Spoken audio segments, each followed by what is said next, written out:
Hello and welcome to Kody and Korbin Have a Podcast, the show where two former roommates talk about Oppenheimer. As always, I'm your host, Korbin Zavocal, and joining me for the final time this season, my co-host Kody Webb. Kody, it's the season finale, and we're talking about Christopher Nolan's Oppenheimer. Are you ready, man? I'm super excited. Like you said, season finale here. So gotta, of course, have a good one to go off on. And yeah, I think this is gonna be a bomb episode if I say so myself. So yeah, pretty pumped. Well said. Getting ready to go nuclear on him. Let's go. Why did you pick this movie? Why so serious? It's a joint pick. It's for our season finale, of course, but it's very obvious. This past weekend, we saw the release of the two biggest movies we've had in terms of like cultural conversation in 4 years since Endgame came out. Like, we have not had a movie that has meant as much as these two films, at least since then. Would you agree? I don't know. That's putting it. I'm saying, like, there hasn't been, I'm not saying that this has as much significance as that. I would say to some groups of people, this weekend is more significant. And like, the Barbie reaches a demographic that those Marvel films never quite did. But I mean, we definitely, nobody's cared about the movies as much post pandemic than they have this past weekend. And the box office can show that. My Twitter feed can show that. Going out to the movie theaters and just seeing the people dressed up in pink or wearing black and doing the Barbie Oppenheimer double feature. I mean, it's a cool moment, and we had to address both this film and Barbie in our next episode. Yeah, 100%. I mean, I think you're definitely right that it's kind of a big deal for moviegoers. I feel like, especially, I mean, where I'm at as well, it's kind of a massive thing. I mean, you had like Spider-Man No Way Home, you had Top Gun Maverick, like you had other things in between too, just to play devil's advocate. But yeah, I think you hit on the head and just saying like it was kind of a big deal for moviegoers, which, if I'm being completely honest, I didn't see it coming that much. But we'll get into it both more on both these back-to-back Barbenheimer episodes here. But yeah, kind of a cool moment, at least in this summer. I think it's the standout moment so far, by far, like you said. Yeah. And the cool thing is, like, not even just like for moviegoers, I felt this is something that, like, even if you're not a person that goes to the movies, you were kind of drawn in, like, okay, I got to see what's up with Barbie. I got to see what's up with Oppenheimer. Like we said, this is our season finale, but we will be back very shortly with our season premiere, introducing a new season with some new categories to discuss Greta Gerwig's Barbie. So stay tuned for that episode. But today's episode is going to be all about Oppenheimer. Let's take it away with Do You Remember? Do you remember? Kody, walk me through your theater experience watching Oppenheimer. Did you see this in 70 millimeter? Was it digital? Tell me about it, man. Yeah, so my experience was pretty good. I believe I saw it in 70 millimeter. Could be wrong in that. Might have to go check my ticket, but I saw it on the big screen. I mean, let's not assume. I always go to this Regal that is fairly close to where I live. I don't know why. It's just kind of a nicer little theater, that's super low key, and I went to both Barbie and Oppenheimer at this theater, so it's a good time. I actually went to this showing on Sunday, kind of morning-ish. So I got, like, I think it was either the 11 or the noon show. I don't even remember. Basically, I just woke up and then walked over to Oppenheimer, which was very fun. But I had a good experience overall. Obviously, we'll go initial thoughts here, but I do have a fun story as well about my theater experience that I'll save for a little bit later on. So stay Oh, tuned a for that. teaser. Yeah. But how was your experience? It was good. Mina and I on Saturday did the full Barbenheimer spend the day at the movies thing. So I'll discuss more about the Barbie experience, but I saw that movie first. We also had a little pit stop in the middle of the day to see Toy Story for the 100th year Disney celebration. It's back in theaters. I don't know. They put a bunch of their old movies in theaters. So we got a little Toy Story taste in the middle. Then we had some Raising Cane's for dinner. The new Times Hmm. Square location has opened up. Quite the packed location, I can say that.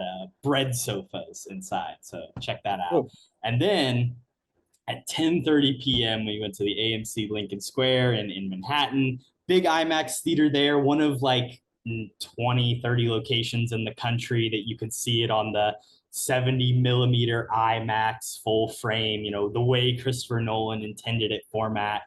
We had to get our tickets a few weeks ago, and the theater had been sold out for for a really long time. And it was a really cool experience of just everybody, packed into this giant madhouse to see these giant, beautiful images projected on a giant screen. I did want to talk a little bit about the whole like 70 millimeter and IMAX and kind of just discuss the differences between that. So modern film today is often shot entirely digitally. They're not even using film cameras, shot digitally, edited digitally. It's projected using laser, use it from a DCP digital media file. And these are super high quality files. The resolution is very high. It's meant to be seen on a big screen, but it doesn't really compare to film. And because the truth of the matter is film does not have like a resolution limit. It's resolutionless. It's extremely high quality captured on physical pieces of celluloid. 70 millimeter film is basically the largest piece of film that you can get in a standard size format with the standard aspect ratio of similar to 16:9. It's not exactly, I think it's like 2.3 to 1 or something like that. If you look at movies like 2001: A Space Odyssey, was shot on 70 millimeter film and projected that way. This movie was shot on 70 millimeter film, but then 70 millimeter IMAX film, which then creates that more of that square aspect ratio that you see in IMAX film. The really interesting thing is that because this movie didn't really use any sort of digital effects or didn't really like go in and change the backgrounds or use CGI in the way that so many modern movies do, they were able to keep everything on the film and even edit it directly on the film and not have any loss of quality and transferring it to digitally and then editing and returning it to film. So it's like the film stock that it was shot on, it was edited on and pieced together, and then that film was directly copied. And that's why you can go see it at such a high quality and such a beautiful projection today all over the country, which is really cool. Well said. I think another little thing too that I could be way off on this, but I believe this is correct. I think this was the first ever movie to use black and white in like the IMAX format, like shoot like I don't know how movie. It's probably like 50-50 almost, I would think, but it's probably like 75-25. But so that's cool too, I feel like. Traditional film, like when you think of film like in the 90s and 80s when like Martin Scorsese was shooting movies, they're really usually shooting on 35 millimeter film. That's your standard color like print film. 70 millimeters, obviously 2 times the size of that. You're getting more image, you're getting a larger image, you're getting more picture, higher quality. There was no 70 millimeter or 65 millimeter black and white film that even existed in the IMAX format. So I had to go to Kodak and be like, hey, can you like make us film to shoot these black and white scenes that Nolan specifically, needed because it was, to tell the story that he wanted to tell in that specific way, which I think, like you said, is really cool. 100%. And I was gonna touch on this more in my initial thoughts, but doing a movie like this entirely practical, I think, is absolutely insane. So just props to Nolan that like off the bat, but from a visual style, like I think this movie is unbelievably impressive. And like you said, like we're in the modern age here of making movies, and that is unheard of. I feel like, maybe like 10-15 years ago, it was like impressive if you had like 300 like CG shots. It's almost shocking in this day and age to have like 0 CG shots. So I think, and like you said, and that really does lend itself to film more. So just an impressive achievement just in that standpoint alone, I think. Yeah, I mean, like even today, when you see a movie, it's like every frame has been touched up digitally, like whether it's to make the actors look a little bit better or there's something in the background that they just need to remove, or like this little brand logo appeared that they have to cut. Like every frame you see has probably been altered in some way. And it's like, it's so cool that just like Nolan took his budget and he said, we're going to put everything in front of the camera and we're going to make sure it looks good first and foremost before we even shoot it.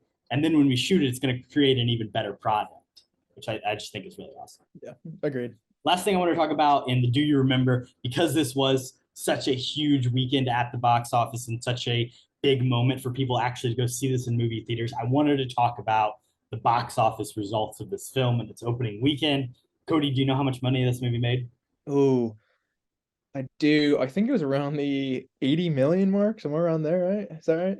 Yeah, so we are filming this on Monday evening at like 7 o'clock. So this is, the most recent numbers that I have pulled up.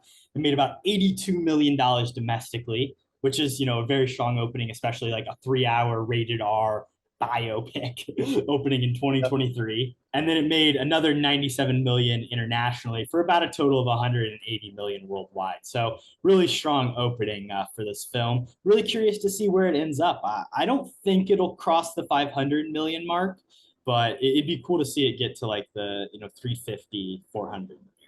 The longevity, I think, will be interesting on it. I don't know. I think it will continue to perform pretty well.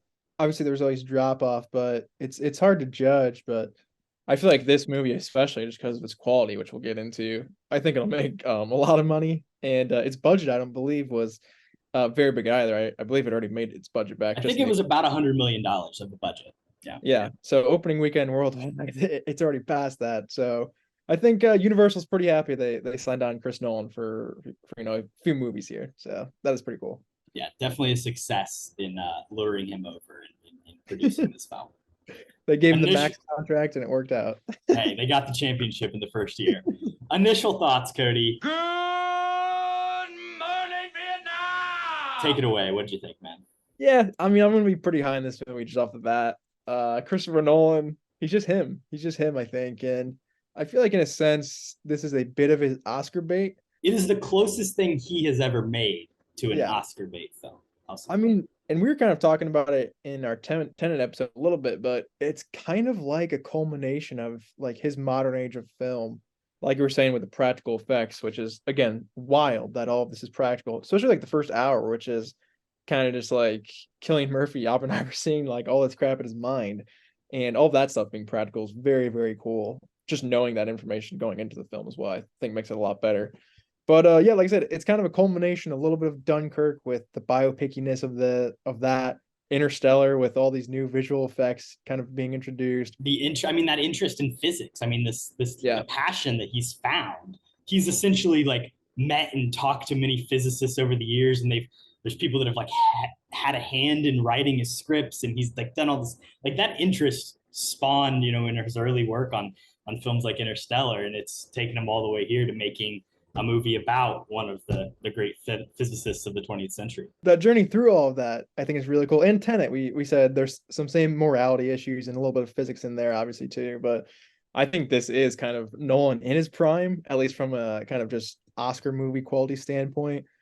Spoiler alert, I think right now this has got to be the front runner for Best Picture.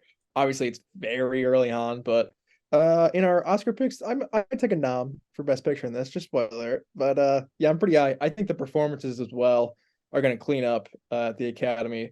I mean, this is Cillian Murphy. How do you say his name? Cillian? I don't know. Cillian's right. Yeah, sure, whatever.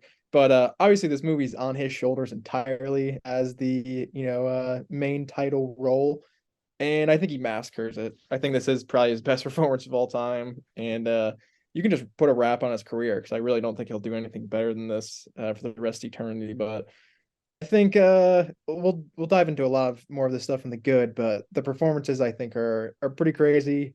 It is a long movie, obviously clocking in at 3 hours here, but I really was not like looking at the clock the entire time. I feel like I was pretty engaged. The first hour, like I said, it's kind of just set up for Oppenheimer, which is pretty important since this whole movie is just surrounding kind of his moralities, which is pretty interesting. But I'll throw it over you. I got a couple other things, but I like this movie. I think that's obvious. I mean, I would generally agree with everything that you said right off the bat.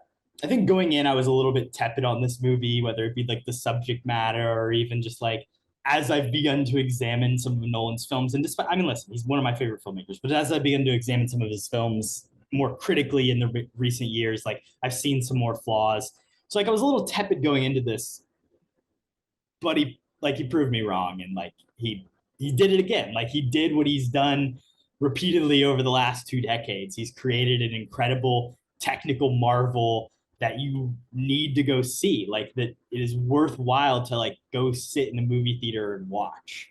While he is the director of this film, there are so many great craftspeople that went into making it, and like whether it's the editor, the composer, or the cinematographer, like every individual person brought their fucking A game, and they created something that just is an incredible marvel. It's just a technical achievement. And spoiler alert, I would say it's my favorite movie that I've seen this year. So I'm really my favorite new movie that has come out this year. Right. I'll say.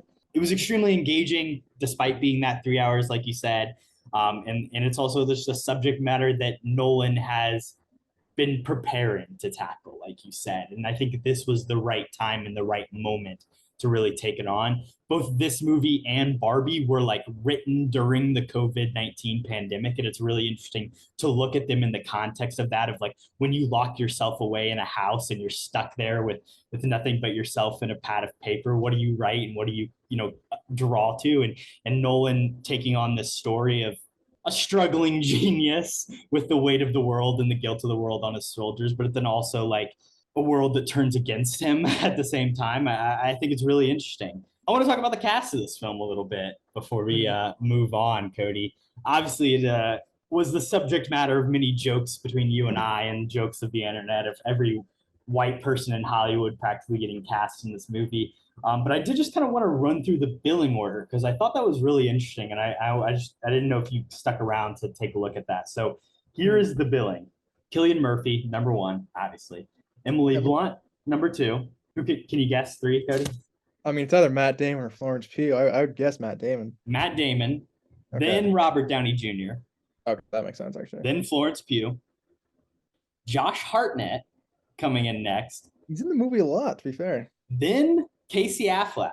No, you lost me there. And that concludes the main title billing of the film. And we get a with Rami Malek, Oscar winner Rami Malek, so he gets the with credit, and Kenneth Branagh, which I thought was really interesting. And then everybody else is not single card billed. So I think the next two that show are Benny Safdie and Jason Clarke, which like they have much more prominent roles than some of those people billed ahead of them. But hey, that's Hollywood for you. The Casey Affleck one is I agree, the craziest. Nolan's like, you only get one scene. He's like, I better be in the billing. So, that's funny. Kind of going along with that too. Just the cast in general, and like all the little people, like you said. I'm shocked also you didn't shout out Ludwig already. I'm sure he'll come up. But I think like all of the little pieces just being really, really good is just a testament. Like everyone wants to work with Nolan at this point. It's kind of just like he's more laid back, but everybody else is like, holy shit, I'm on a Nolan movie. Like I need to be really good. So I think that definitely adds into it, which is a lot of fun. Oh, yeah, and favorite movie of the year? I feel like something else came out this year that I really like. Spider-Verse. Yeah, I probably like Spider-Verse more than this movie. But that's tough. These are two good movies, obviously. They're very close for me. I will say that. And I really want to rewatch this movie. I have only seen it once. Yeah. I think this is a movie deserving of another watch. Agreed. Because I mean, there are so many just small scenes, like one-off character scenes too. So, like you said, off top, I feel like we are going to forget some people. So if you're a smaller actor in this movie, like Roderick Rules or somebody like that, and don't get mentioned, I do apologize. But the other thing I wanted to mention too, like you're saying, the approach of the subject matter and kind of just the psyche of Oppenheimer is really interesting. Just because coming into this, I feel like you could have gone an entirely different direction of just being like, let's get as many nuke shots as we can on the screen. But they really don't do that. They go completely from the scientists and the physicists' perspectives here, which is really cool, I think. Like they don't even show the Hiroshima or Nagasaki because these people didn't see it either. They just saw the aftermath and how brutal that is. So I really like just the approach of this movie altogether, as like they could have just milked, I feel like, as many nuke shots as they could, but they really went with kind of the ultra realistic like biopic angle, which Nolan doesn't really do at all. So I think that's pretty cool. We will talk more about the ways that this like fits into the stylistic world of Nolan's filmmaking, but it doesn't go like extremely fantastical in that way that you could expect it to do. And in the wrong hands, maybe it would. But the choices he makes to go a little bit off the rails or to be a little bit more movie-like than rather set in their stone cold world of reality, are choices for emotion and choices to put us in the heads of the characters and choices to kind of show the anxiety and the loss and the uncertainty that our characters are feeling throughout the movie and the weight of guilt that they're feeling, not to just show like, oh, hey, look, doesn't this look sick, right? And I think that was a really good choice. And of course, it all does look very, very sick. I think this is a great shot at visual effects, obviously. And one last thing with that too, like we already talked about the black and white, but like the switching of the black and white to those are more like set in stone of, that probably did happen in real life. And then when it goes to the color shots, it's kind of like the interpretation of through like Oppenheimer's, eyes and his personal stories and stuff. So I like that a lot too. Like he's really differentiating like what he knows happens for sure versus like his just take on it. And like him just being able to show the audience in that format, I think is really dope too. Just everything kind of stylistically in this movie is I think unbelievable. I agree 100%. Let's talk about the trailer. Trailer talk, Kody.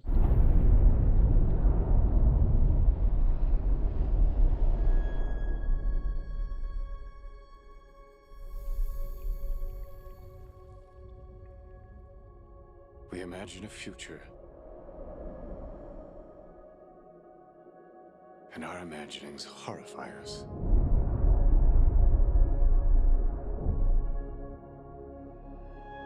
They won't fear it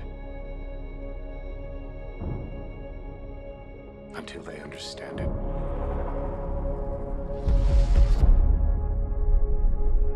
And they won't understand it until they've used it.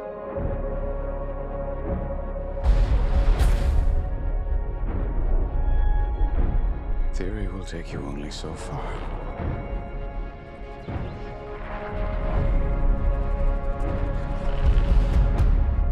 I don't know if we can be trusted with such a weapon. But we have no choice.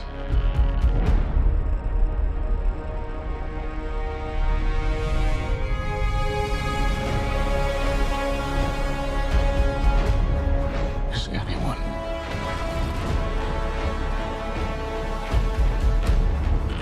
ever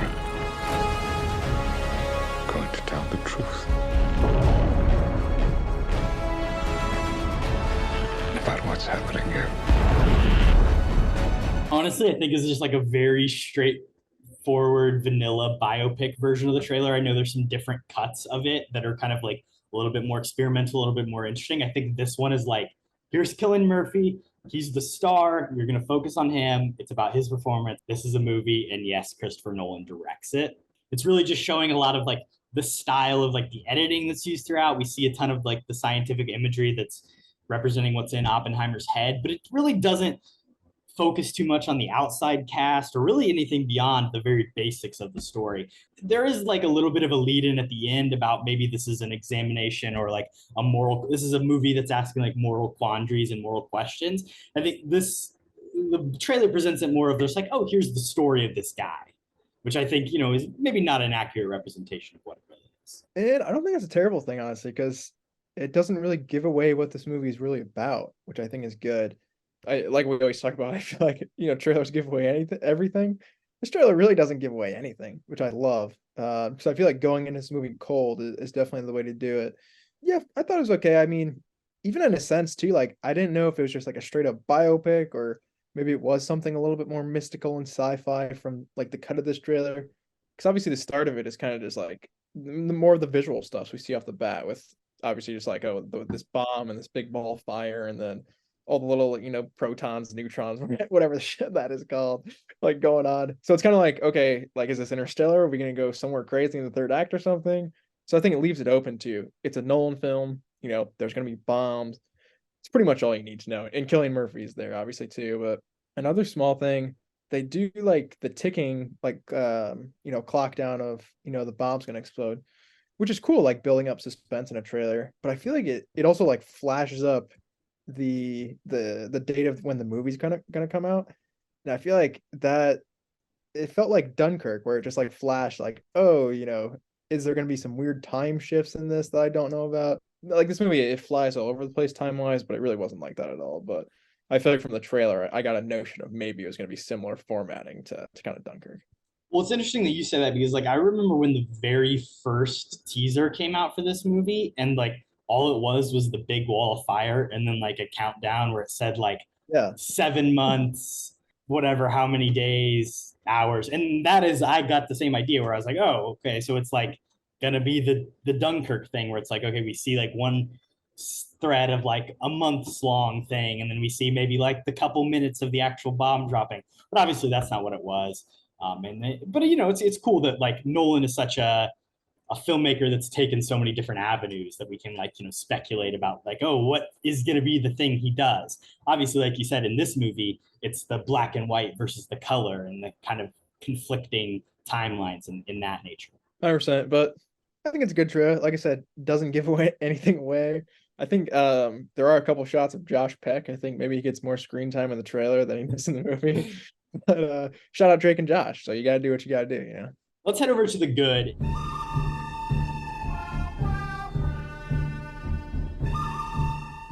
And that actually kind of kicks off the very first thing I wanted to talk about. Yes, this movie has a cast of like every white dude in Hollywood, but at the same time, like there's some really interesting picks in here. And it kind of shows that Nolan has a little bit more of a trashy taste, like eclectic taste, like more common taste than maybe like you might expect him to have. I think it was funny. I heard him on like a podcast where he was talking about how like Talladega Nights was the movie that he would like always rewatch because it's just so easy to jump into. Like this movie has Dane DeHaan in it. And like, what is Dane DeHaan in? Like Chronicle and the fucking Amazing Spider-Man? Like not a lot of, it's got Devin Bostic, the dude who played Roderick in the Diary of a Wimpy Kid movies. And like Nolan has acknowledged that he like knows what those movies are and like knows that actor from him. It's got, Alden Ehrenreich in like a really cool role. And yes, he was Han Solo, but that was not very well respected. And he's been in like Cocaine Bear and like some TV stuff. And obviously there's the big obvious heavy hitters. You've got Matt Damon and Robert Downey Jr. You've got Cillian Murphy and Emily Blunt. But like, I think some of the supporting people that he brings in, even like Josh Hartnett, who's like an actor that's had a lot of ups and downs in his careers, he brings in some really interesting people that are really successful in the roles that they play. 100%. I honestly forgot Dane DeHaan was in this movie because he's playing it. But I love that guy, so I love he got a shout out. A couple other just smaller people in it too that I really like. I think Florence Pugh is ridiculously good. She's not really a small one, I guess. She has a few. I wanted to save that for a whole separate thing. Florence Pugh. Fair enough. Well, I'll run through a couple other ones and we'll shoot down. But Matthew Modine of Stranger Things is in it for a little bit. Papa, dude. Yeah, Papa, shout Papa. Bernard from the Santa Claus is like the pastor. He's in it a bunch. I think he's amazing in this. So shout out Bernard from the Santa Claus. Jason Clarke, like you said. Keeps fame. He is in it a lot, man. I mean, I did not expect this much screen time. One of the main antagonists. Oh, yeah, he's a real dick, and I think he does it well. So shout out to him. And then Gary Oldman, of course, as President Truman. Only in it for one scene, but I think it's a pretty memorable scene. And then the guy who plays Albert Einstein, who's also, I saw on Twitter, he's also the guy in The Dark Knight Rises in The Pit, who like trains Batman back up to strength. I guess those are the same people. Tom Conti. Yeah, Tom Conti. I thought he was really good as Einstein as well. And I'm sure a couple other small ones will come up too. But the two supporting standouts for me is first out RDJ. I mean, of course, I feel like this is the obvious pick. I think an Oscar nom is surely incoming for this role, but I thought he was just awesome. And even after all the crap he's been saying, where like, oh, I forgot how to act after being in the MCU. The first movie you like come and do back that's big like this, and you do that. So. Don't forget Doolittle. True. I tried to forget about Doolittle, but the world will never let me forget. And then my other one is Matt Damon. I don't think he's in this movie a ton. He's got a great mustache he's sporting, kind of just a real American general prick, and I think he did it really well. So he doesn't have the most screen time either, but there's a couple specific scenes with him and Cillian Murphy I thought were really, really good. Just because Matt Damon, I feel like he just hates everybody in this movie, but for some reason, him and Cillian Murphy are just boys throughout. So I like their relationship, even though Matt Damon is a complete asshole to everybody else. But obviously, I just ran through like half the cast, so there's tons I'm missing, but just a lot of really fun roles that are just really, really small parts. Damon plays that so well, where it's like the moments of giving in to Cillian or kind of like letting him do what he wants because he kind of needs him are really interesting. And especially in that final moment in the interrogation scene when he like has to basically be like, oh no, I would not give him security clearance now. It's really hard. And it's like, you can see the toughness that is for his character in that moment. Speaking of Florence Pugh, her character, we will talk about further as we get to the ugly. However, she's just, and this is not even because like, yes, she's naked for the majority of her scenes, but like she's just so incredibly captivating. And like every single thing that she does in this movie were like my favorite moments. And it's like the allure of her, like you can understand why Oppenheimer was kind of like seduced by this, but then also just like the ingenious and the power and like the political savvy that she has and the awareness, but then also like playing the, you know, a little bit of the mentally unwell of it all. I just think Florence Pugh is so great, and it's fantastic that she's in this movie, and I love her and everything. Up and coming star, I think. And even though she's like fifth billing or whatever and doesn't have too much screen time, I think she, yeah, is pretty amazing in this role. And I think Oscars were coming her way because, like you said, she's just unbelievably captivating in this movie. And yeah, I like most of her scenes. I'll just say that. But specifically, like her character, the whole communist storyline. I didn't even know like any of that was really in this at all. And that's pretty much what her character is completely centered around, is just that setup for Oppenheimer. I thought that was definitely one of the strengths of the movie. I don't know. It's interesting too, guys. Looking back on history, of course, we always learn about like McCarthyism in school, and everyone You was read The Crucible, and you're like, oh, hey, this is an allegory. And yeah, like oh, communists are terrible. Communists are terrible. But in a sense, I think what this movie is showing a lot more is it was a bit of a political scapegoat in a sense, because they just kind of labeled these people who are on the opposite side of the spectrum as, oh, you're in the Communist Party. And then, of course, oh, the Russians are the bad guys now, and they're all communists. So you must be with them.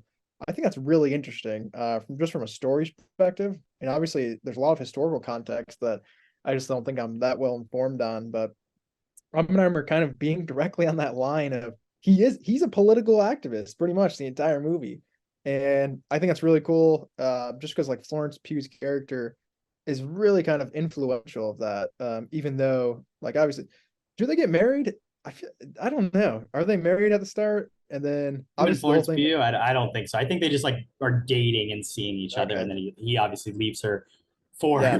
Emily Tough breakup. Blunt, who he impregnates, Immediately. and then she's married to somebody else, and they have to like go get a secret divorce. It's quite the ordeal. Yeah, good stuff there. But the politics stuff of Oppenheimer, I was a lot more engaged in than I thought I would be. So I thought that was pretty cool.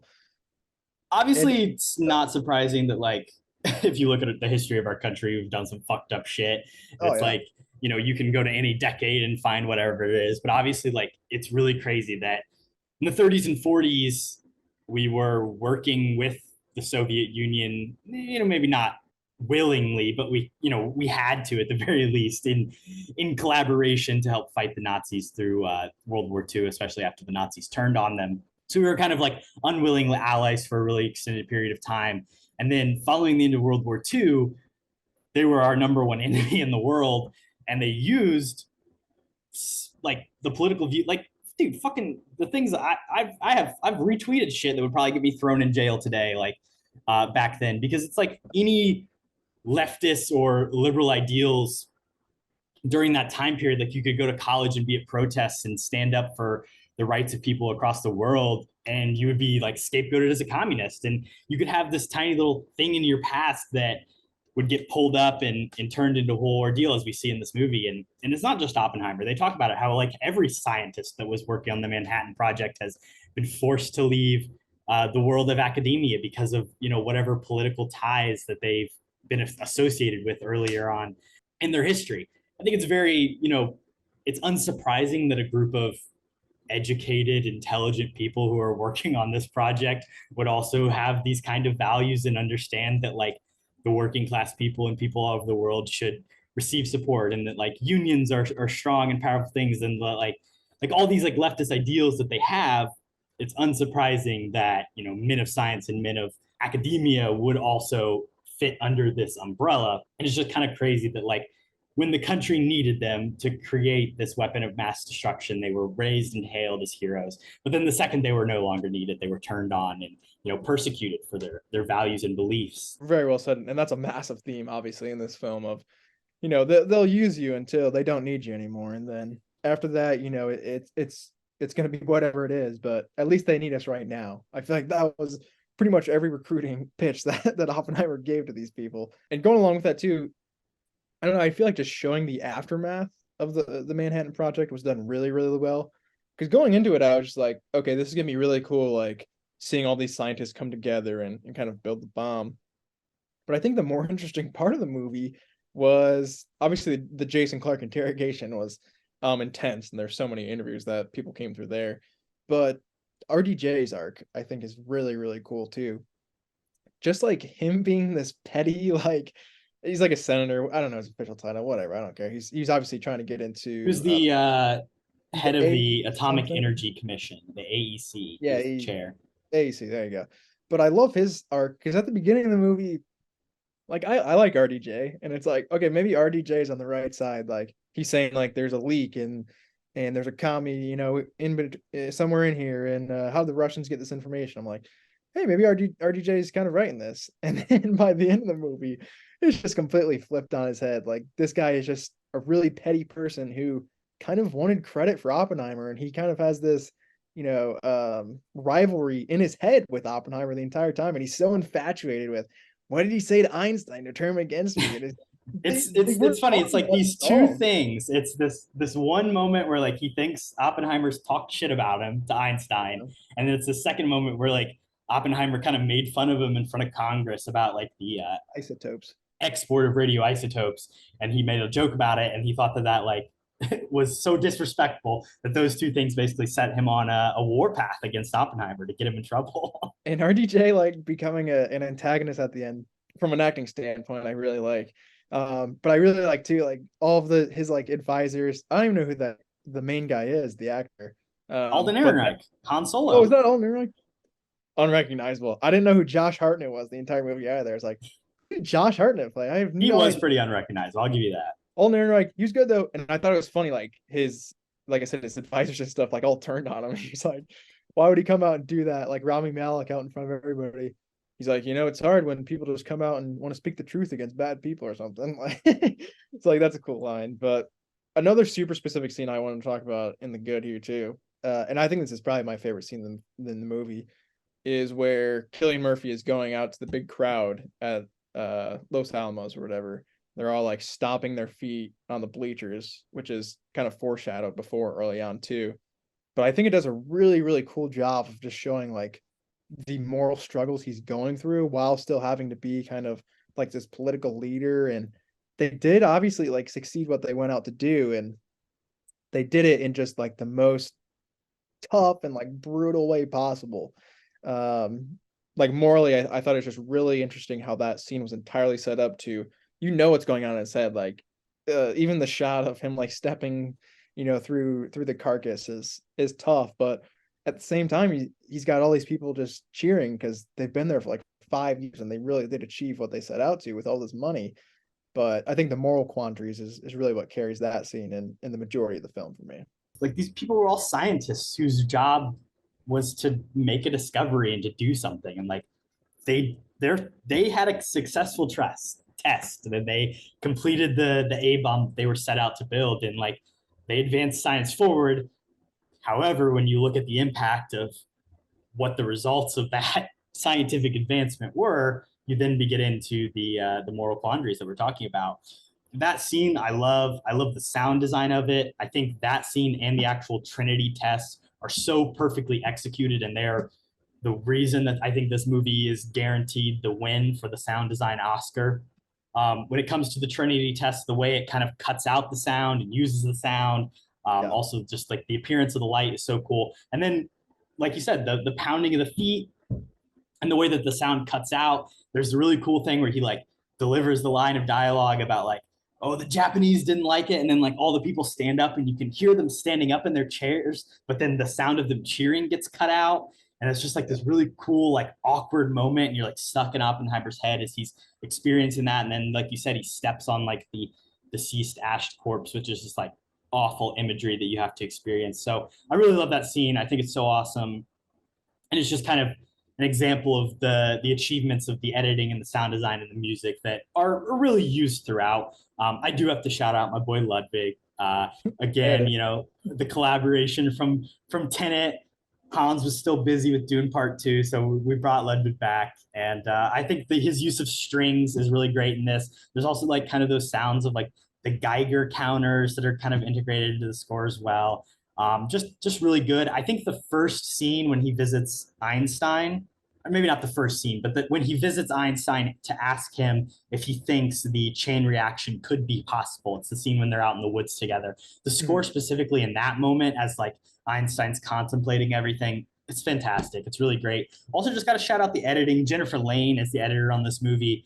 It's so fast paced. It's so quick back and forth between those different temporalities. It's technically two main timelines, like we talked about, color and black and white. But when you really think about it, it's kind of three, because it's like the black and white is the future and the color is kind of the present almost of the hearing that's happening, if you want to set it that. But then within the present of the hearing, we're flashing back to the events that he's discussing. So there's kind of three different timelines. I really liked how in the beginning of the film, he identified those moments as fission, which is the color. Fission is obviously how is the practice they used to develop the first nuclear bombs, the A bombs that were dropped on Hiroshima and Nagasaki. Fission is when you punch neutrons and atoms together to create the splitting. Fusion is what the black and white is labeled, and that is what they used, the splitting of the atom, to create hydrogen bombs, which is like Benny Safdie's character, Edward Teller, was so interested in doing, and what we then, developed following World War II and created the secondary arms race leading into the Cold War. So it's kind of cool to see the fission and the fusion, both that ideals of, Oppenheimer, being one with his nation and being a part of thing, and then Oppenheimer being split and fused away from his nation in the black and white scenarios. I just really think those two uses were really, really effectively done. And the way that Jennifer Lane edited those scenes together and the imagery of Oppenheimer's own mental state is really effective as well. I agree. I think the technicals will do pretty well. Come January, whenever the hell the Oscars is as well. One other thing I want to point out story wise that I really like, and we talked in the podcast about similar stuff here, but kind of a little bit matching first shot and last shots. I wanted to bring this up as well. Yeah, so obviously at the beginning, we get a very young Killian, which I love those scenes too, just because visually they do look very different, just character-wise from the ending to the beginning. But the power of a haircut, man. Killian, he can really show some age. I think Killian lost a lot of weight for this too, so he's going a full machinist, Christian Bale. But yeah, obviously it's just a similar thing where he's just kind of looking at the raindrops, falling down in a puddle or a lake. But like the emotional turmoil from the beginning to the end is almost completely different. The beginning, it's kind of like, I feel like in a sense he's a bit lost. He doesn't know where he's going with all of this, but he is enthralled kind of just with the physics, and he can kind of has a sense of possibly what's coming. And at the end, it's completely different. It's, kind of just contemplating his life. Like, was all of that really worth it? Like, what did we go through just to achieve this? Just millions and millions of questions, I'm sure, running through his head of the moralities of all of it. But obviously, and I've said this before on the podcast, but I like that a lot when you have like a similar shot at the beginning and the end. I think it's just a nice wrap up and a cool way to write a script. While the scene between him and Einstein, where they're looking over the water that you're referencing, and there you see the rain falling, while the quote and like that final reveal of like maybe the chain reaction already did happen and we have ruined the world, we have destroyed the world, we've been engulfed in flame. Well, that's a little bit kind of hitting you right over the head with the main idea and a little bit obvious. I still love it. I think that's a great ending. I think thematically it connects everything together. We've been wanting to know the entire movie, what did he say to Einstein to cause him to, ignore Robert Downey Jr. in that same way. And it also kind of just, wraps up this final idea that Oppenheimer has come to this conclusion that like, I feared that maybe I finally did make the mistake. We've already gone too far and the chain reaction's already been set off. 100%. And I had that down. I love the ending. I think that is such a good conclusion, just because, like, in a sense, at that time, if I was him too, I probably would have been like, eventually, like, it'll just be another nuclear war, and like probably the world will get destroyed. So I think that, like you said, that conversation has been going on between them the entire movie, in a sense of, will this end the world if we kind of develop this technology? And for that to be his conclusion at the end it's pretty horrifying, and it is a good ending. I think it leaves you on a note that you're like, damn, like this guy, he kind of just gave it all and kind of got nothing in return but bad things. We didn't live through like the Cold War, obviously, so we didn't experience like the full effects of like being afraid of nuclear holocaust, but like it's still an ever-present threat. And like, there's still constant worries about like, nations building up their nuclear arms. Every week it's like, oh, what's North Korea doing? They're going to have nukes. Like, there's still an ever-present fear. And like, I just want to say, like, we're not like, like Oppenheimer was a very flawed man. And like what he did, like, he was presented with obviously a tough situation, and somebody would have built the bomb probably regardless. I agree. I mean, he's the protagonist and you can't help for rooting for him at some points, but I mean, this is a very, very flawed individual overall. And I don't know if any of these characters in this movie are really good people when it comes down to it. Obviously, we see with a lot of the characters in the interrogation scenes too, it's like these people are just doing this just to kind of pursue their careers a little bit more in a sense. So a lot of slimy and a lot of back scenes action here, and Oppenheimer was definitely a main player in that. I personally think it was a good choice to not show the actual Hiroshima or Nagasaki bombs being dropped. I agree. First of all, I just think that would be like a really terrible thing to render on screen, and that doesn't need to be like put into filmic quality to like get the message across. You understand the tragedy and the horror of that without that. But it's also like you said, the people that we're with were not there. They didn't see it. They just kind of like experienced and heard about the following aftermath. I mean, they didn't even know whether it was a successful bomb drop until they heard the news announced on the radio the day after it happened. They heard the news from Truman coming down. However, I think it presents it in a really interesting way, because that is the fact of the matter. These decisions, 200,000 people were murdered by the American government at the hands of like a group of white dudes that sat around a table and discussed which Japanese cities they should bomb. Here's a list of 12. Which one should we pick?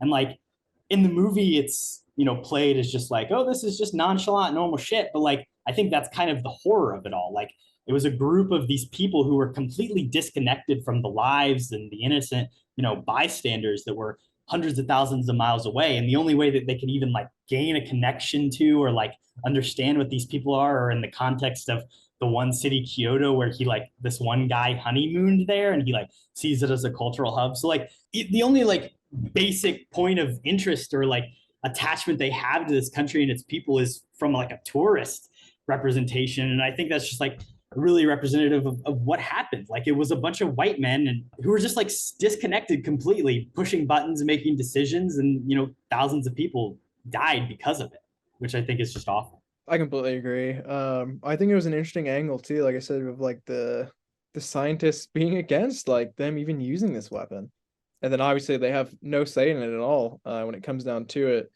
And another just tough scene was just them reacting to kind of all the images and stuff that came back, and even the radio, kind of everybody hearing that. It's just you just have a sense of hopelessness, and I think but yeah, I think character wise it was pretty strong, but there's a lot of just like uncomfortable and tough stuff in this movie, which is good to address, because there really has not been too much media on this specific stuff in World War II. Obviously, there's tons of World War II flicks, but I don't feel like you get most of anything on like, the psyche of the scientists who, make, massive weapons of destruction. I think that's pretty interesting, and I'm surprised it hadn't been touched on before, honestly. I mean, I'm sure it has, but nothing like super mainstream, Yeah, and I mean, it's incredibly like it is literally an impossible question to answer of like what the right thing to do is, because like I can easily say that it was an immoral act of dropping the bomb on hundreds of thousands of innocent people.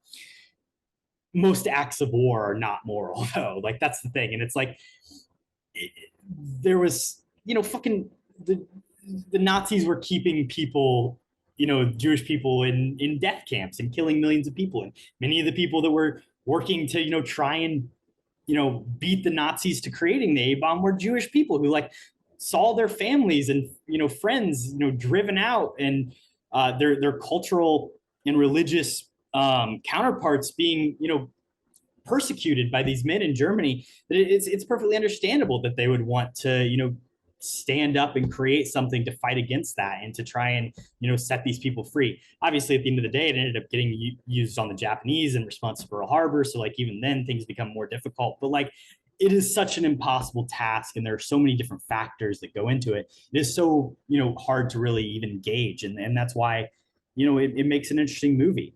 Agreed. And like you're saying, there's not a lot of interesting stuff just from the morality of it. Like you're saying, I feel like they pretty much recruited everybody around the idea of, what if the Nazis get this technology before we do? If we don't, yeah, it's like if we don't do Yeah. it, they're gonna do it.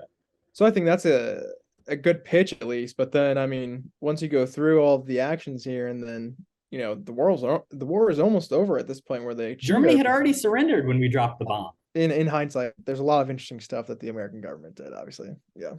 Let's move over to the bad, Kody. Kenneth Branagh, man, this guy, stop making him do accents. What is up? Listen, I was trying to it was like, what's the performance I'm gonna call out? Because like there's so many people that just come in for one scene. It's really hard to gauge. For me, Kenneth Branagh was the guy that was not working whenever I saw him on screen. Obviously, he's playing Niels Bohr, German scientist. But yeah, I would just, I don't know. Branagh, I don't want him to be Nolan's guy anymore. I'm sorry. I'm saying it here.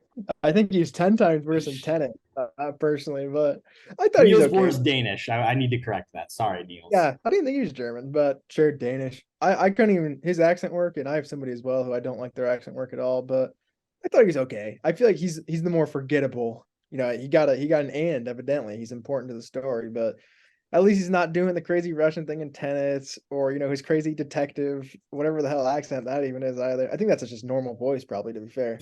Perot and hey, Haunting of Venice coming soon to a theater near you. River on the Nile, great movie. Shout out KHAP Classic there. I'll just throw it over to my big performance I'm calling out. You mentioned him already. I don't know why Benny Safdie had such a big role in this movie. I feel like I would have swapped out like just 4 other people who had tiny roles in this movie compared to Benny Safdie, but he's just doing like this terrible accent at the same time.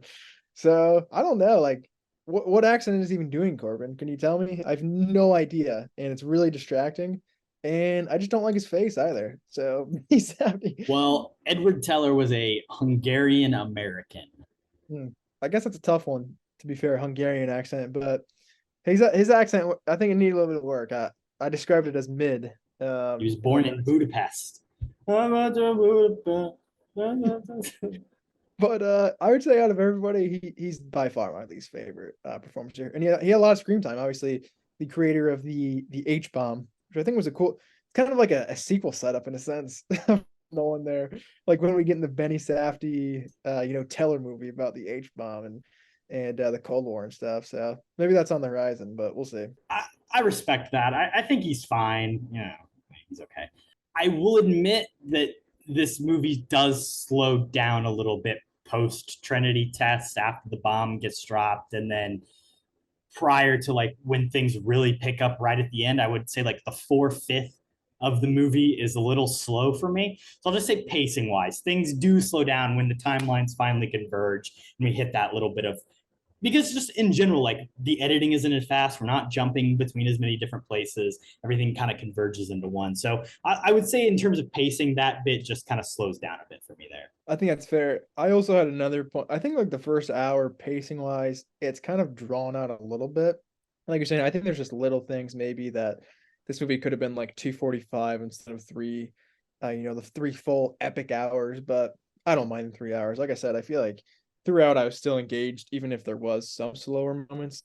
Another thing I wanted to shout out too, and this isn't even necessarily all bad, but we haven't talked a ton about Emily Blunt's character here. The first half of the movie, or at least the setup, probably the first hour, kind of similar to what I was saying. I didn't love her character. She kind of just comes in and she's like this drunk mom who has a bunch of issues and stuff, but we don't really delve into what her issues are. We just know they are there. And then she kind of gets forgotten about, I feel like, a little bit in the second act. She's just pregnant like 3 times. And like, fucking third act Emily Blunt out of nowhere, dude. I think she actually might get an Oscar nom. Just from the towels or the sheets scene. I'm sorry, not the towels. The sheets quote on. I think Emily Blunt is ridiculously good in this movie. All the stuff with Teller, all the stuff it's also great. Her stuff with Teller, I love. Her interrogation scene is fantastic, where she's sassing the guys. Yeah, Jason Clarke, he comes in on her. He scoots a little bit forward. And I'm like, oh, he's not ready for this. And then she starts just looking down, and then she just snaps and goes off on him. Probably one of my favorite scenes in the 16 years ago. No, 17 years. No, actually, I think it was 18. So Yeah, long ago. she's great. I wish she was just better utilized in like the first half of the movie because, yeah, like I said, like I think from the 2 hour point on, Emily Blunt maybe my favorite performance of the bunch. I definitely agree with that. The last main bad thing I got to call out, and I mentioned it in Tenet, but it's the Nolan problem. It's the sound mixing, and I think in this movie it wasn't as bad. However, this is his most talky movie ever. This is over at the big picture. They kind of really describe this as his like Aaron Sorkin political drama, where it's like everybody's talking, they've got a lot to say, they're eloquent, they're fountainheads of speech throughout. And to me, there are moments where it's like the sound mixing again, like, dude, I can't hear what these people are saying. And especially when they're putting on thick, heavy accents like Kenneth Branagh, it's like you gotta mix things a little bit differently. So as an audience member, I can, fully catch without, having the subtitles on. Yeah, I agree with that, and that's kind of just like a modern Nolan thing. I feel like he always has a little bit of issues with the mixing. I say just normalize closed captions in theaters, dude. Like they are doing that a lot more. I've seen a I couple think of it's a little harder to put it on the film. You gotta like write it on yeah, the film. I guess that's fair, but it's been regularized more.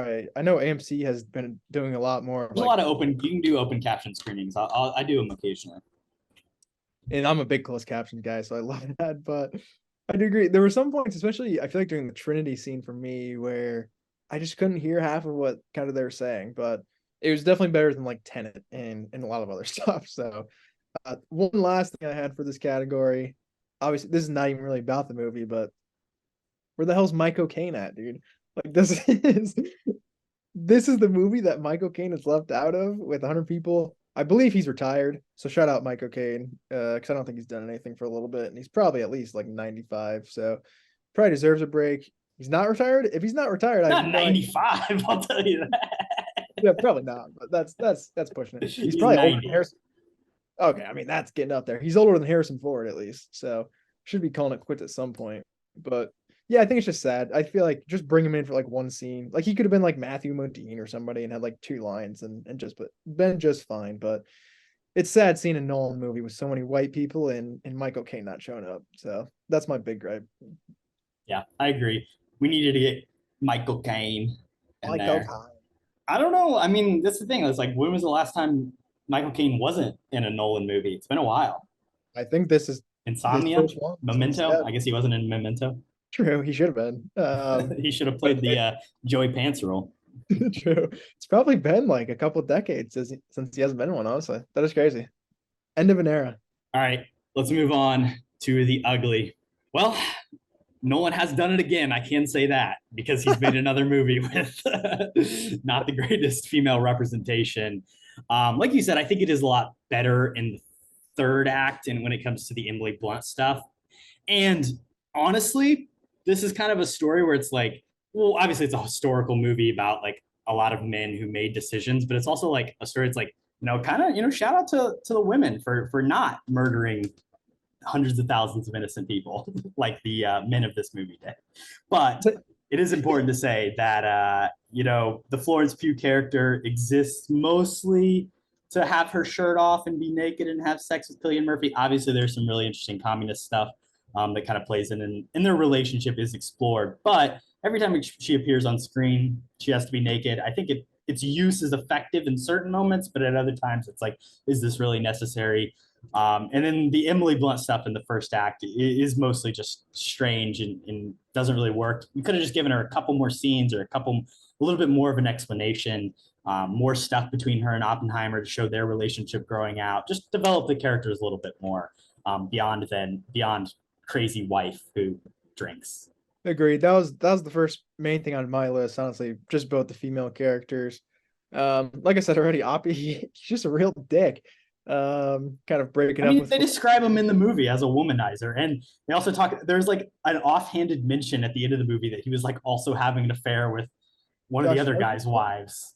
I think it was Josh Hartnett's wife. I don't know. Yeah, I think so. But yeah, I guess everybody loves Oppie, but I don't get it. But yeah, obviously he's like his initial marriage to Emily Blunt's kind of just a sham, whatever. I do have a question for you, and maybe this is just, I saw something that I thought I didn't see, or I'm not sure. So obviously Florence Pugh's death is an important scene. Obviously, I mean, Oppenheimer feels, pretty responsible, which I think is fair. Does she get murdered? Did I miss something? Because obviously she's like popping pills or whatever, and then it looks like she's gonna drown herself. I swear, dude, I saw like a hand like pushing her head down or something into the water. I could be way off. But I think maybe I saw that. So obviously I've only seen the movie once. You've only seen the movie once. I will say, like, when I was watching it, there is a little bit of a level of ambiguity that it kind of leaves you with, questioning what exactly happens. I think there's even a mention about like her not being alone or something. There's something along there. I do remember vaguely there's like some weird question mark about like how did she do it or how did it happen. So I agree with you, and you say that there may be someone online also. That maybe there was like Oppenheimer's obviously just like visions of it where he saw like a gloved hand next to her. So it's probably like we were saying, I think it's just an ambiguous thing in his head of how he saw it going down, I think. Which is interesting, but still pretty ugly. Past that, the obvious of the obvious here. I mean, it's all white people pretty much, and this movie doesn't come anywhere close, I believe, to passing the Bechdel test. I don't even know if two female characters share a scene together, which is a lot of fun. But past that, I do want to get into my ugly theater experience here. I'm gonna tell you what, you guys should all be proud of me for even talking about this, because my phone alarm actually went off during the film. Kody. So my ringer was off, but because obviously I was off on Sunday, so I set an alarm just in case I didn't wake up, because like I want to see like the first or second showing of the day for sure. And I woke up way before the first showing, and I was like, all right, just buy the ticket, let's go to the movie theater. And I forgot that my alarm was on for about a half hour later. So it was like right at the beginning. Nothing had really even happened yet. I think you just like poisoned his teacher. And I just hear this bam, bam, like what the F is that? I'm like spamming my pocket. So I don't know. Probably like the people next to me knew it was me. But nobody else really was affected. But that is the first time my phone has ever gone off in the movie theater, and my ringer was off. So you can hold me accountable, but I'm gonna say it wasn't really my fault, Shaking my head, Kody. That is atrocious. Just a true atrocity. Are you proud of me for at least telling the story though? I appreciate that you're willing to come to the people and admit the truth. So we all have our moments of shame, and I think honesty is the best policy when it happens. Yeah, thank you. That's what I was looking for. But yeah, pretty tough. I honestly don't like in my movie experience, like I said, that's never happened before. I would be shocked if that happens again. But hey, you gotta do everything once, they say. So never say never, Kody. The next Barbie.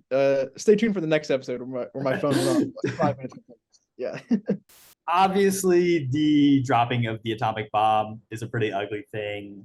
A lot of people died. A lot of innocent people who are really just bystanders, caught in the middle of a senseless war. I mean, like World War II as a whole is a very ugly subject. It's a part of our world's history, and I think it's important to like learn from it and to recognize and to accept the reality of what happened in these moments, whether it be the Holocaust or us dropping the atomic bomb. Like, we should talk about these things, and we should recognize, the 200,000 people that died in Japan as a result of the bombings or the effects of the radiation there and after.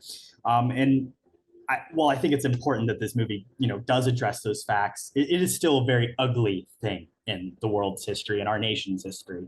Obviously got to shout that out. Agreed.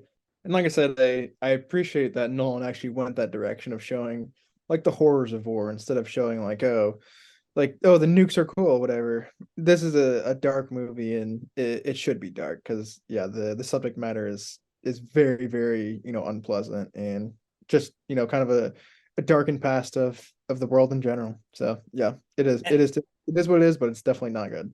I've seen some criticisms regarding like the fact that there are not like Japanese people represented in this movie whatsoever. But I think in terms of the story it's telling, I think that makes sense because these men, like I said, were so disconnected from the people that like to them, it was like they weren't even real people, which is like such the awful thing. It's like they had no basis or even like touch point to understand what was going on. So I think it makes sense that, they never really saw or experienced things directly in that way. They got, they revealed the numbers after the fact, and they heard the horrors, and maybe, in Oppenheimer's head, he could imagine these things, but they were so far disconnected from it that they were able to, a little bit live away from it. Well said. I think there's also just a general air of like white guilt that is probably baked into making this movie. It's like, we're, taking responsibility for these actions, but it's also like, what does your guilt or what does your guilt really do to change things? Nothing at the end of the day. So, while it's good to recognize the wrongdoings, it's also important to recognize that it's not really doing anything to solve the problem. Just feeling guilty for the sake of feeling guilty at times. Agreed on that, dude. I feel like, dude, there's there's probably like 100 more ugly things we could honestly go into with this movie too. But yeah, that is a very good point as well. Let's take a quick break and we'll be right back. And we're back with Whose Line Is It Anyway? Welcome to Whose Line Is It Anyway? Kody, I got the first one for you here. Prometheus stole fire from the gods and gave it to man. For this, he was chained to a rock and tortured for eternity. Who says that, Kody? Is that an actual line? Because obviously it's the opening crawl text. You got me there. It is the text that is displayed on screen, but it is not spoken by anybody. Maybe like Josh Tried to trick you. Josh Hartnett does, or maybe it's Branagh. Somebody does refer to him as American Prometheus, which is obviously the title of the book that this movie was kind of loosely based on, and is this 800-page book about Oppenheimer's entire life. But yeah, I think it's an important quote to start the movie with, I'd say. Oh yeah, I think it's a very good opening crawl, so I like that a lot. I'll throw my first one over at you. Chances are near zero. Well, I think it's said by a few different people. Dude, the hardest thing is like keeping track of which of these guys said it, to be honest. There's so many people. So the first one, the guy who does the math and comes up with it is Teller. He's the one who comes, he comes to him and says, hey, there's a chance that this could cause a chain reaction, right? So I'm just going to say Teller, but also Oppenheimer says it to Matt Damon, I think, in the third act when they're actually about to do the bombing. So I don't know. I'll throw both of them in there. I would never pick a Benny Safdie line. Yeah, it's definitely the boy Oppie. And like I was saying, I really like that conversation that him and Matt Damon have before the Trinity, where it's like, and obviously Matt Damon, they haven't really gone into it a lot, but like you said, Oppenheimer's talked to this with Einstein and everybody else a ton too. But it's like, so what are the chances? Like, we blow up the world here. It's like, oh, it's, less chances are near zero. And then Matt Damon's like, I would prefer if it was zero, not near zero. So I just like that dialogue. I thought that was fun. Yeah, I really enjoy that scene as well. Even though it's like one that's in the trailer, the way it expands beyond in the context is so much better. Yeah. My one for you here. You shook his fucking hand. That's Miss Emily Blunt. What? It's a Kitty, right? Kitty. Shout out Kitty Oppenheimer. Shout out that 70s show, Kitty Foreman. But yeah, Emily Blunt's great. Obviously in reference to him shaking Teller's hand. And then of course we get the scene a little bit later where she refuses to shake his hand, which is great. And she says, dude, I would have spit in his face. I thought for a second she's going to spit on his face in the White House. That would have been awesome. But way to hold it back, Kitty. Shout out. My second one for you here. They won't fear it until they understand it. And they won't understand it until they've used it. Well, this is a quote from the trailer, and it is Oppenheimer, so I will say that. But I mean, he's not wrong. He is correct. They won't understand it until they use it. Yeah. But yeah, that's a good one. Double down on the Oppie quotes, but yeah, that may be my favorite, even though it is given away in the trailer.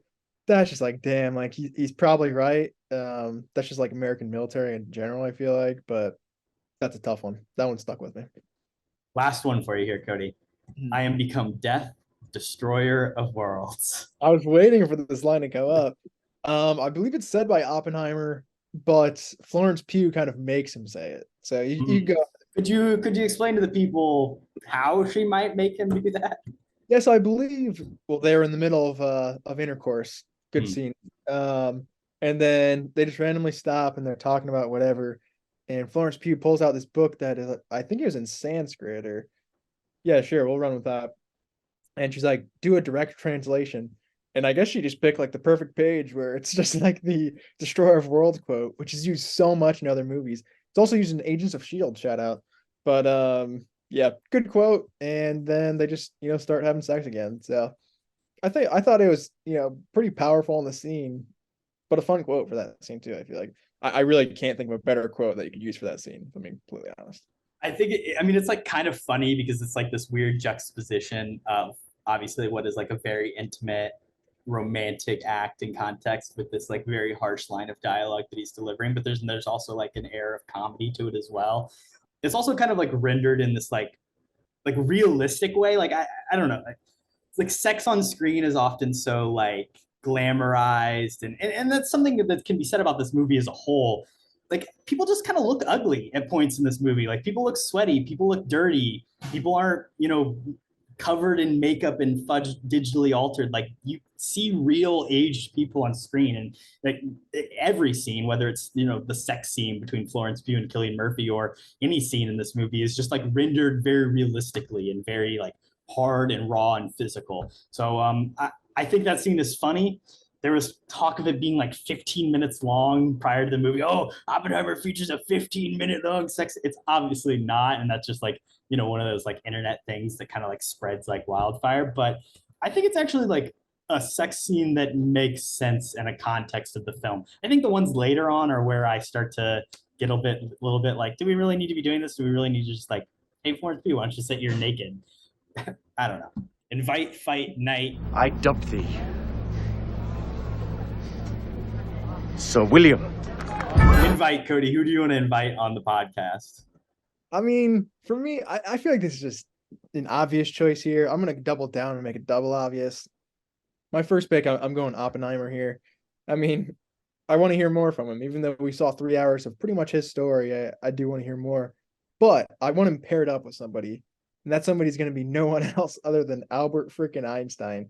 I mean, this dynamic duo on a podcast, we could just sit here and not talk. And I'm sure it'd be probably the best podcast that we would ever have, because those are two of like the greatest and probably the most interesting people, just in scientific history. So I feel like those are the obvious choices here, but I had to go for it. My choice was Einstein. I had to go for it. Equals MC squared, baby. Let's get down to the fucking bottom of it. I mean, he's obviously just more well known, so I'm taking that for the clout over the Oppenheimer of it all. But I mean, I don't know. Einstein's such also just kind of like a weirdo. Oppenheimer's a little bit more of like the straight laced, down and dirty guy. But Einstein's eclectic, and I like that. So let's get him on the pod. I think you're right. I think Einstein would probably be more entertaining, and then bringing them both in, I think he'd probably bring out the best of Oppie too, because they've known each other for forever. So they got some stories, I'm sure. Fight, Kody. Who do you want to fight? Yeah, for me, I got a couple picks again here. I don't know too much about this one guy, but it's just that random guy who I believe was a German scientist who defected to England. And then that's the guy who RDJ said was the leak to Russia.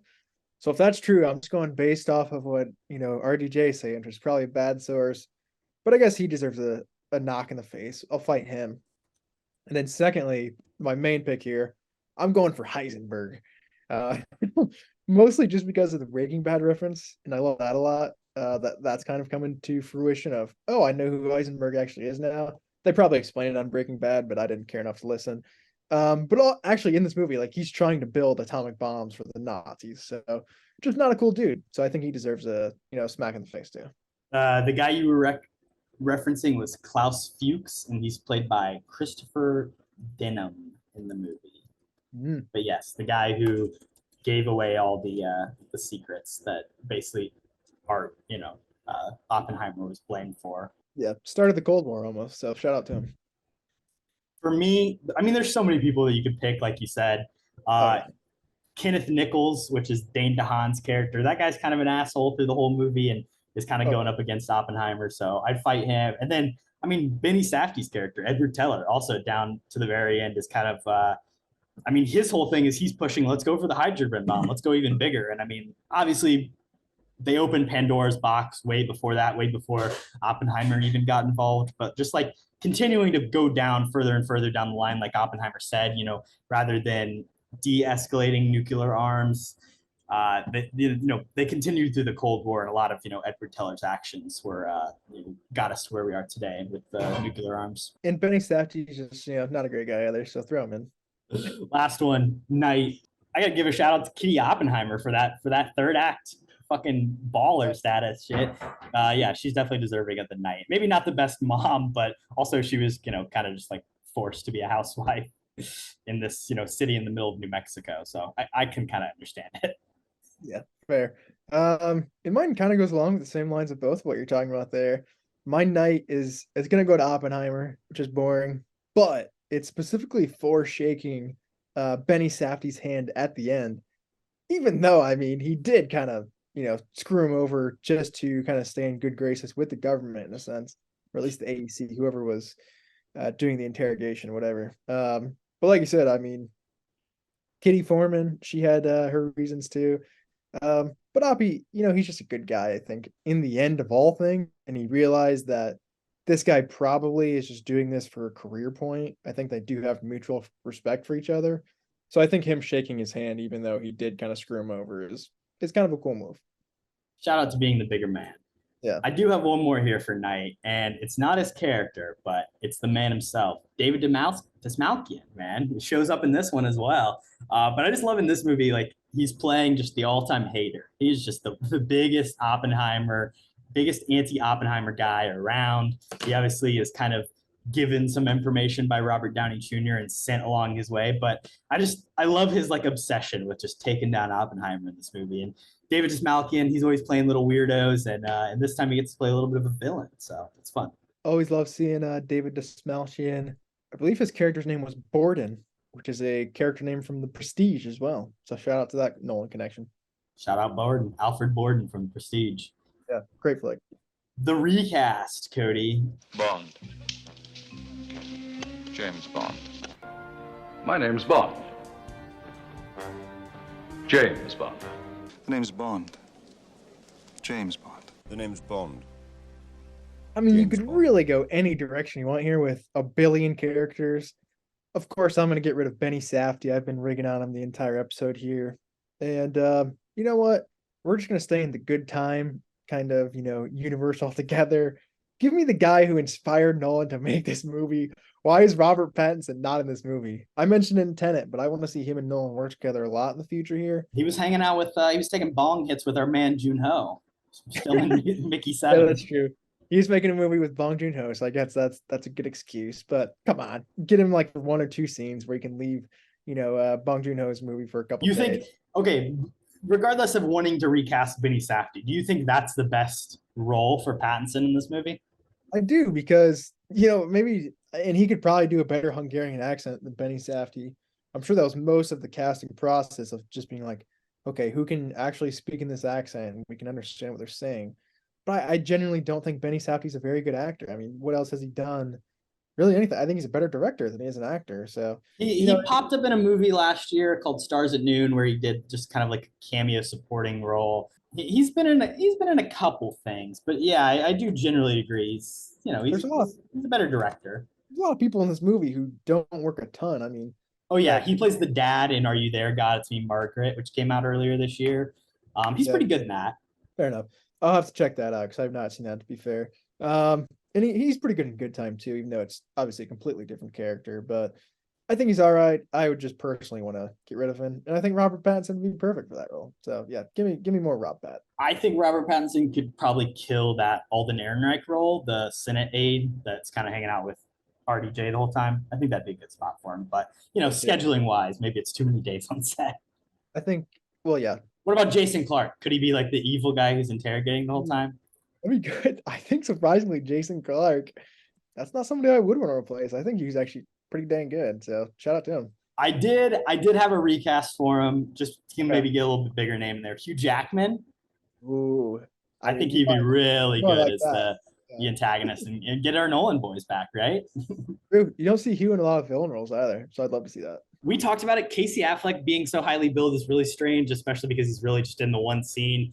And he was one guy who I don't think I knew was in this movie. It was a bit of a jump scare when he came up, and I'd like to replace him because I also just think he's not really right for that role. I think we need somebody that's a little bit more grizzled, somebody that's a little bit more of an asshole. Yes, maybe Casey Affleck is an asshole, but just like when you look at him, you're like, it seems like a good guy. So let's take Mark Wahlberg, a guy that when you look at him, you're like, this guy's an asshole. So we're gonna replace one Bostonian with another, and he's gonna be the dickhead, basically cop in the military world.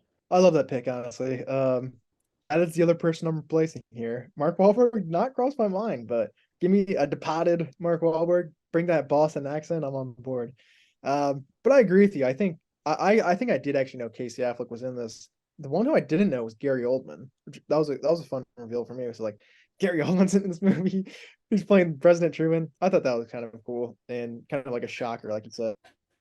But my Casey Affleck replacement, like you said, I don't think he's very scary, and especially in like this role where he's supposed to be like this menacing general, where he's kind of like interrogating Cillian, and he's like, "Oh, don't say anything you shouldn't, because Casey Affleck will make you pay."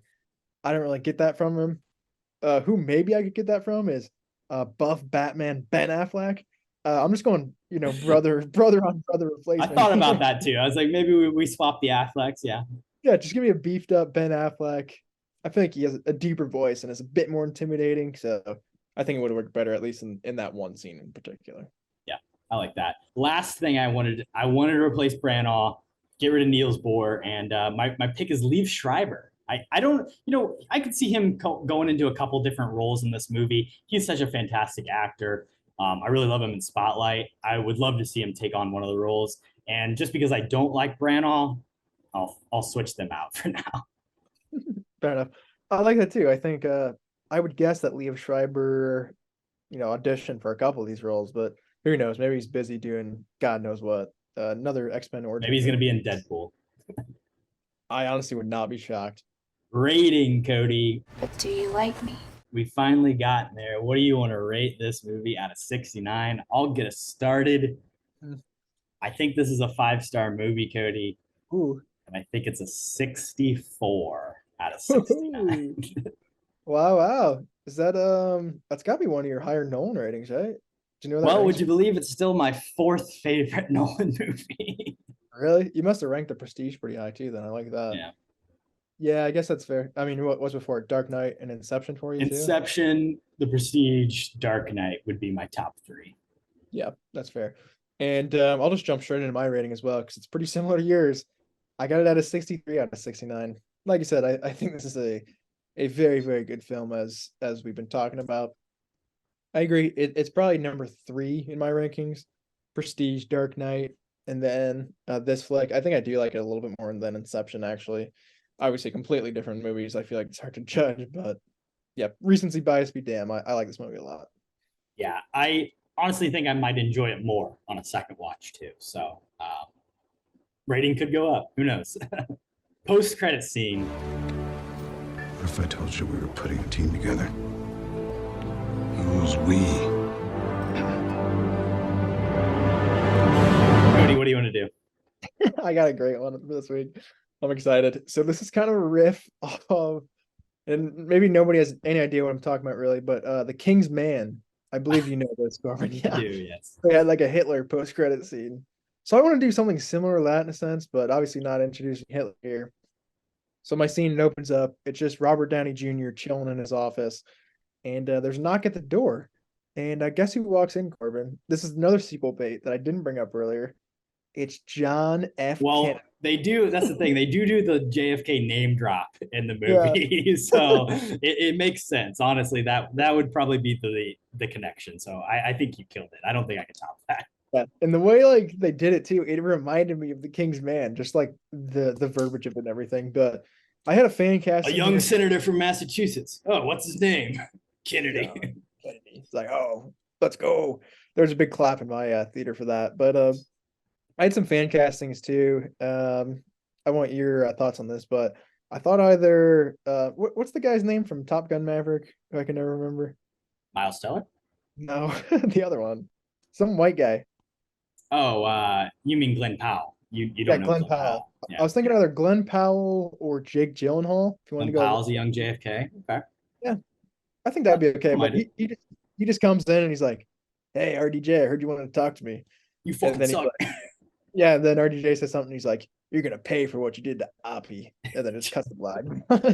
Basically, too, I just want Nolan to do like another biopic, but do a JFK, like a Kennedy one. I think would be really interesting too. Could be a Nolan sequel to this film with a Kennedy, and RDJ can come back too. That's the beauty of it. So I don't know. This is a really tough movie to do a post-credit Yeah. scene, and obviously this is our final one, so maybe we should do a good one. You mentioned that there could be the sequel, the Teller sequel, the Edward Teller sequel, or the H bomb. So like, if you're gonna do like the really scummy thing, like, oh, here's Edward Teller meeting with somebody to make the H bomb, that would be ridiculous. Don't do that.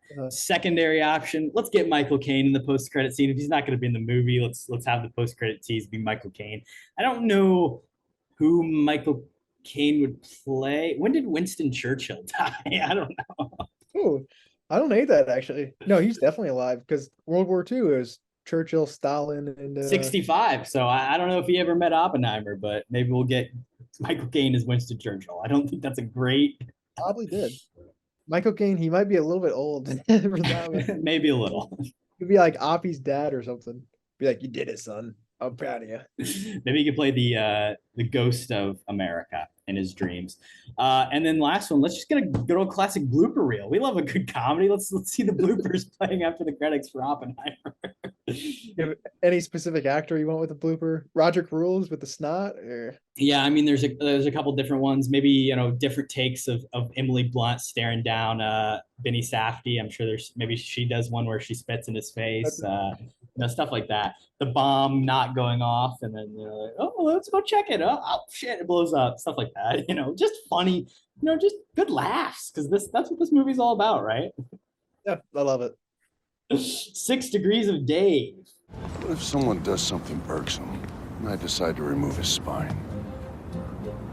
That's actually murder. It's one of the worst crimes of all, so also illegal. Cillian Murphy to Dave Bautista. How will you connect them today, Kody?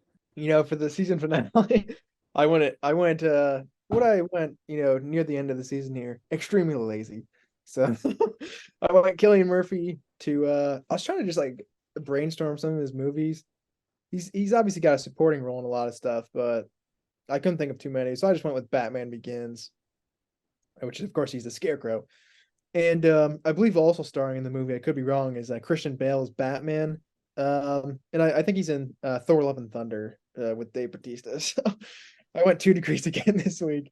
Like I said, just going the lazy route for the. Should have done the opposite. You should have done the longest possible route you could to really savor the final one. It's true. I did that the first couple episodes, and I was like, it's the end of the season. Got to keep it small. Disappointing to fans. Wow, Kody. Cillian Murphy is in a movie called 28 Days Later with Brendan Gleeson. Classic. And he was in last year's Banshees of Inisherin with Barry Keoghan. He was in The Eternals. Oh, we're going Marvel? Nope, with Kumail Nanjiani, who's in a little film called Stuber with Dave Bautista, where he plays the titular Stu, who drives the Uber in Stuber. Oh, that movie. I was like, what is Stuber? The Uber movie. Yeah, okay. Nice deep cut there for the season finale. I love that. That is not. Didn't want to go pure Marvel the whole season. Stuber. I would have never guessed in a million years that would come up, but I love it.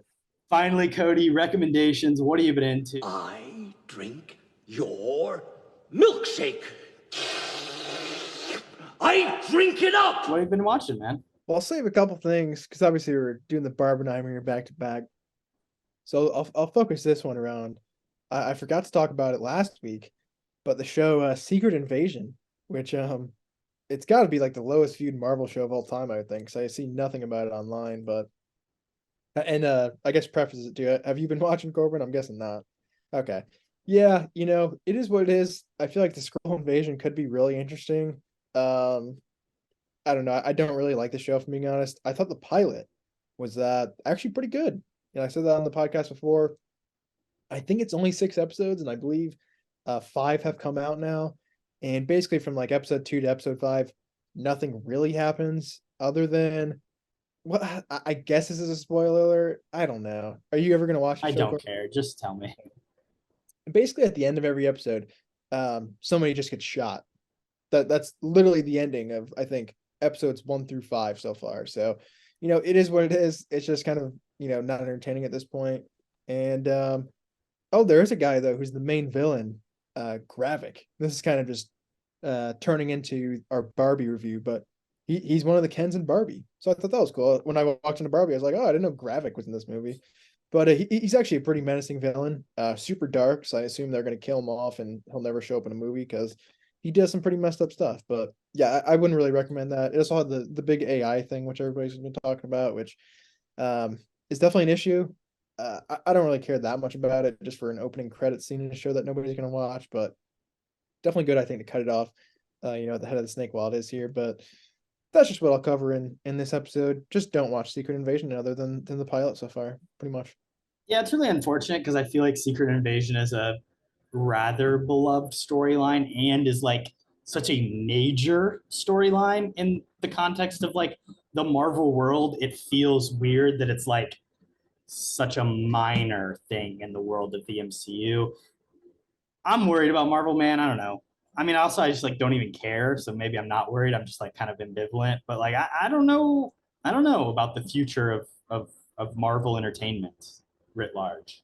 I mean, their movies this past year have not been great. I think they have some stuff upcoming that is interesting, and they'll still be fine, I think, for the next like 5 years. I think money wise, like obviously integrating, the X-Men and stuff is going to make them bank, and they still have Spider-Man, so they'll be fine, I think, in the long run. But all their kind of minor projects that they're doing, I feel like have pretty much been misses recently. So it is interesting. They might slash the budget a lot too, and kind of just cut out a lot of the fluff, which will be Well, interesting. our favorite person, as we mentioned on the podcast last week, not really. Bob Iger was talking obviously about slashing a lot of spending. Disney as a whole is a little bit of financial trouble. A lot of people got fired from ESPN. A lot of people got laid off in a lot of different places. But I think Marvel and Lucasfilm both will be spending less money, especially on like streaming TV show content. Yeah. And I think from a Marvel perspective, like that makes sense. Like they've pumped out like, I don't even know, like 12 shows in like 3 years or something. So the CG artists alone just, don't get paid enough, and they're obviously overworked like crazy. So I wouldn't mind, just cutting half those shows and making better quality stuff. So it is what it is regardless. I don't know if I'll watch it. We'll see. We'll see. Maybe one day. It's not great. Couple things that I've watched that I'll shout out. I watched Memories of Murder, which is one of Bong Joon-ho's early films, and it is kind of a bit of a Zodiac-esque story, kind of based on a real serial killer in the South Korean countryside. But it's just really cool because it's like set in the 1980s. It's very specific about its time and place. There's a lot of greater context of political unrest that's happening in Korea at the time, protests and students kind of rising up against the military. But at the same time, you've got this, agrarian society that's being attacked and plagued by this serial killer. And it's kind of about the methodology of trying to find it and, trying to discover who the killer may be. It leaves things ambiguous at the end because they didn't know who did it, in a similar way to Zodiac. Really effective crime drama. It's got our man Sung Kang Ho as the star. He plays a little bit of a different role, where he's kind of this incompetent police officer who's kind of just an idiot the whole time. And then there's another cop from like the big city that comes in to kind of help run the investigation more competently. There's another police officer that just kind of goes around and drop kicks people left and right, which is a great bit and really funny. So funny movie, dark comedy, satire, but just really effectively directed and really impressive. It also was clearly very influential to the movie Zodiac and the work of David Fincher just 4 years later. And it made me want to go rewatch Zodiac, so I did. Shout out Mark Ruffalo, shout out Jake Gyllenhaal, and shout out Oppenheimer's very own Robert Downey Jr. for their work on that movie. And then the last thing I'll say is I did go rewatch Talladega Nights to just see if Nolan was really right. And I do think the first hour of that movie is really good and really funny. And then after that, kind of sucks. I agree. I saw too that you liked my Letterboxd review of it from a long time ago. But yeah, that's one of my kind of comedy classics that I love. So it's funny no one likes it, but yeah, it definitely once Ricky Bobby like he like loses his powers or whatever, it really slows down. I mean, it's the problem that many comedies have of a great premise, a great setup, but then like, where do you go from there? It is a really, I mean, it's also like an interesting commentary in the context of like the Bush era, and especially when you think about like all the movies that Adam McKay has made. It's like he was very consciously thinking about those things in the production of the movie. And you know, John C. Reilly's great, Will Ferrell's great, Sacha Baron Cohen is incredible. Shake and bake, baby. Love Shake it. and bake. And the scene around the table of them praying to baby Jesus is one of my favorites. Yeah, I got it. Walker and Texas Ranger, baby. Love that song. Well, this has been the end of season 5. Thank you guys for coming along on this journey. It's been a fun one. And we're going to be kicking it right off with season 6 very shortly. Yeah. Stay tuned, obviously, for the Barbenheimer duality coming together. But yeah, ending season 5. If you're stuck around this entire season, appreciate you guys a ton. Trekking on to season 6 here, Korbin. Definitely some crazy stuff, but I thought it was a really fun season, and I can't wait for season 6. Thanks for watching, everybody. Thank you to Kody for another great season, and excited for the rest of this year, man. Yeah, appreciate it your way as well, and stay capping. Peace. Bye. What you've just said is one of the most insanely idiotic things I have ever heard.